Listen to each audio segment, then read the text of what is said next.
went from not being a reader to 7 books in November. I don't know if that's growth or if that's me being a loner and having nothing better to do, but I'm not mad about it. Let's get into the books I read in November. Hey everyone, it's Emma. Welcome back to my channel. Like you just saw, I read 7 books this month. Let's discuss. I'm so excited to tell you about the books I read in November because I honestly had a really good reading month. There wasn't really a book that I didn't like. The lowest book rating this month was a 3.8. So also this was my last minute sad excuse for Christmas decorations because I haven't decorated my room for Christmas yet, which it's December 7th, so I really need to get on that. But I want to do a video and I just haven't had time to film it yet. That's all beside the point. So let's get into the books I read. First book I read this month was It Ends With Us by Coho. It Ends With Us by Colleen Hoover. Let's talk about it. Okay, I'm gonna tell you what I rated it, the synopsis of the book, and then like the tropes. This book I rated 5 stars. 5 out of 5 stars. So good. It's about this girl named Lily. She starts her new life in Boston and she meets this guy named Ryle. He's a neurosurgeon. He's very handsome. They just meet by chance one day. It basically tells the story of her and Ryle, and then throughout the book it goes back to her journal entries from whenever she was younger, and you see another side of the story about her and this boy named Atlas. And then Atlas eventually comes back into her life whenever they're older, and it's basically just Lily's story. Definitely check trigger warnings if you want to read this. Check trigger warnings for all of Colleen Hoover's books. I absolutely loved it. Like, if you've read this book, the first time it happened I had to go back and reread it because I could just not believe my eyes. I could not believe what I was reading. But it's so good. I would have never guessed what It Ends With Us means, but you find out at the end of the book. But it was so good, so good. I love Lily, and like, you hate to love Ryle for some of it, not all of it, and Atlas, duh. The tropes are kind of like, it's like I hate everybody but you, but it's more like I'm closed off to everybody but you. And then it's like childhood friends to lovers. It's all I can think about right now. I read this at the very beginning of November and it's the beginning of December, so this book I will never forget about. It was so good. 5 stars. The second book I read was One of Us Is Next. Ow, I just hit myself in the face. One of Us Is Next by Karen M. McManus. I read One of Us Is Lying my senior year in high school. That was the only book I read my senior year, so I wanted to read the sequel to it, and this book was really good. I rated this book a 4 stars. I typically read romance books. This isn't a romance book. It's like a young adult thriller mystery, kind of. There's a little bit of romance mixed in. If you haven't read One of Us Is Lying, that book is about 4 high school students. This book is about one of their siblings and then other kids in the school, so it's just kind of like a continuation of that, and something happens. They're trying to figure out what happened, how it happened, who's involved, all that kind of stuff. But it's really good. I didn't expect the ending. Next, I read Beatride by Emily Henry. I rated this book a 4.5, but now that I've got to sit and think on it, I think I'm gonna change it to a 4.8. It's really good. And I rated it not a 5 stars because I like People We Meet on Vacation better. If you've read both of Emily Henry's books, you're either a Beatride person or a People We Meet on Vacation person. I am personally a People We Meet on Vacation person, but I still really liked this book. This is about January and Gus, and it's like academic rivals to lovers, enemies to lovers. January's dad dies and she finds out about another house that he had with another family. Yikes. And so basically she has to go clean out this beach house and get it ready to sell, and she finds out that Gus is her next door neighbor at this beach house. They're both in a slump and they just can't get anything written, so they decide to swap genres. So he's gonna write romance and she's gonna write literary fiction, and basically they take each other on like dates for research. So she'll take him on like romantic dates to a carnival, like just little romantic dates, and he'll take her on like interviews with people who survived being in a cult and that kind of stuff. And they're going to write books in each other's genres to get out of this slump, and then you know what happens between them. But yeah, this is a very good book, and I already pre-ordered Emily Henry's next book, and it's not even out till like March or something like that, but I'm really excited for it. It's called Book Lovers. I'm very excited. Next book I read was another Coho book. Verity. This is one of two of her only thriller books, and I wouldn't really even classify it mainly as a thriller.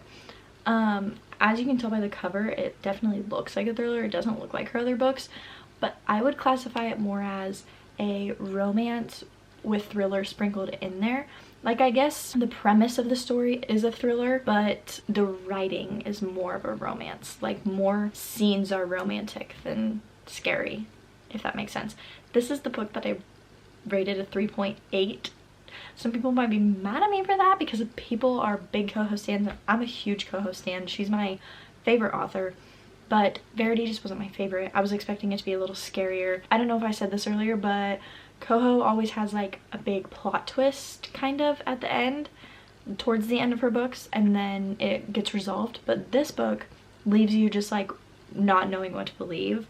Like, you get the plot twist and then it doesn't resolve, and you're just like, it kind of resolves, but you don't know if it's right, you don't know what to believe, you don't know if it's actually resolved. Let me tell you what it's about. It's about this author, Verity, gets in a bad accident and she can't finish the book series that she's writing. So her husband Jeremy, along with Verity's team, decides to hire Lowen, another smaller author, to finish this series.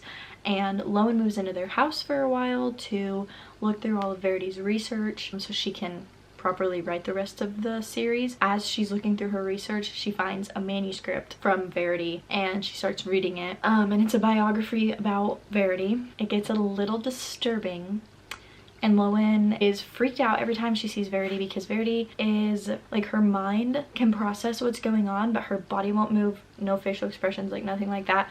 But Lowen swears she sees Verity moving all the time, so she thinks her mind's playing tricks on her and all this kind of stuff. And basically it's just the story of what Lowen is experiencing, and Lowen and Jeremy, and Verity and Jeremy, and all that kind of stuff. But yeah, it's a good one if you like thrillers. Next was another Coho book, Ugly Love. People stan this book so hard. I was so looking forward to reading this book because everyone was like, oh, it's my favorite book, it's my favorite Colleen Hoover book, it's my favorite book of all time, I love it so much, I cried so hard. And I just didn't connect with the characters like that. It was a really good book, don't get me wrong. Like, I loved the plot of the book, I loved the characters, but I just didn't connect with them like I did in It Ends With Us. I rated this a 4.5.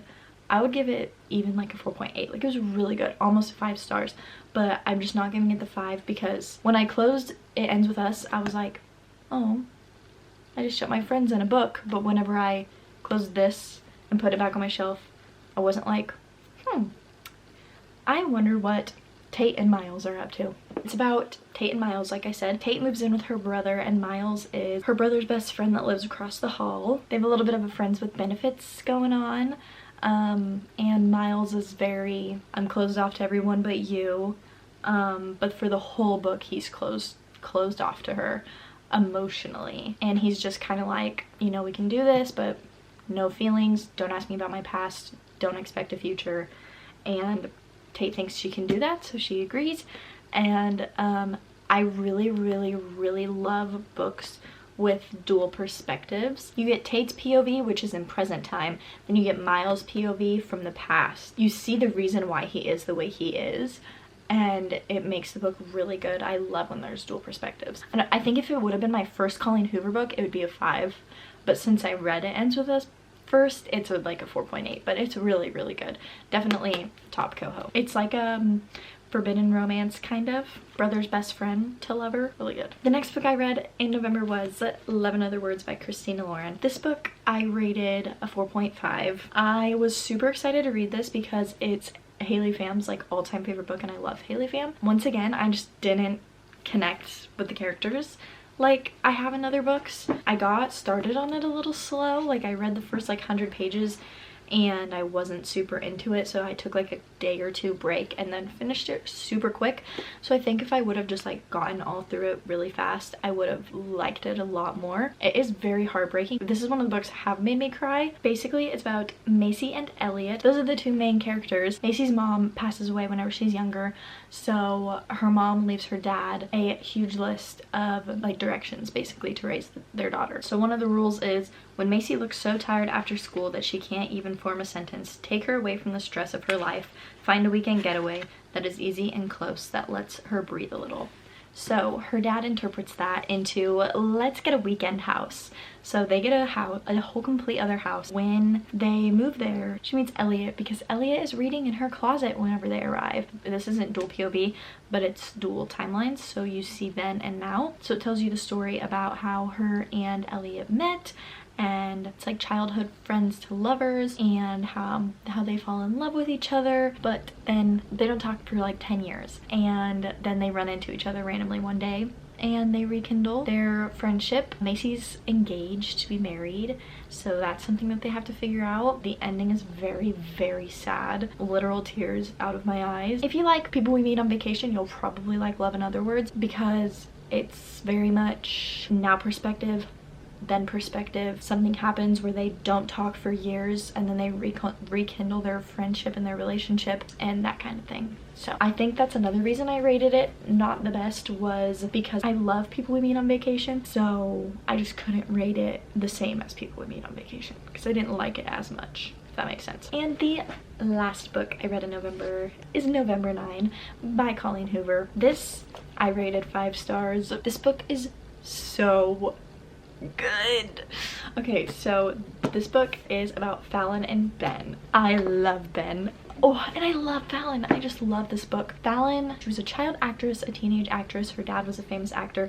She gets caught in this fire, and half of her body, like 30% of her body or something like that, is like completely burned, scars and all that kind of stuff.